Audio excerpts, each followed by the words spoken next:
للاسف يعني الناس بترمي فلوسها في الارض.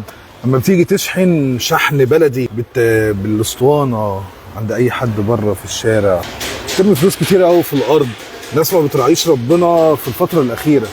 جهاز الفريون بيعمل ضبط للحته دي، اللي هو غصب عنه هيراعي ربنا. عنده فلتر راكب في الجهاز بيخاف عليه، اللي هو يلم الشوائب، بياخد الفريون القديم بتاع العربيه وبيفلتره، يعمل فاكيوم، بيعمل حاجات كتير قوي. فالفلوس ما بتترميش في الارض، والنتائج بتبقى مظبوطه بالجهاز. النتائج ما بتبقاش مظبوطه بالاسطوانه والشغل البلدي.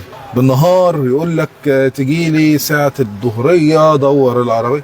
لكن هنا بتحط كميه الفريون ونوع الزيت المطلوب بتاع العربيه حسب المواصفه وعلى حسب الكميه اللي مكتوبه. ما بتعتمدش بقى على ضغوط، وتعتمد على شطاره الفن بتاع التكييف.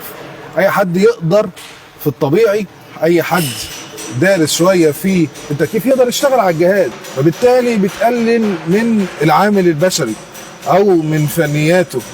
وللاسف هي شغلانه اصلا موسميه، واللي ما عندوش شغل في الصيف بينزل يشتغل بتاع تكييف، فبالتالي بيجي لنا كتير مشاكل ليها علاقه بالموضوع ده، وحاجات بتبوظ وكمبريسور بيضرب وكباس بيضرب.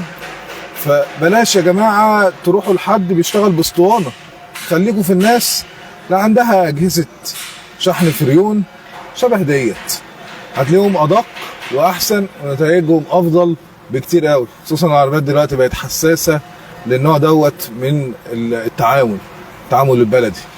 شكرا ليكم جميعا.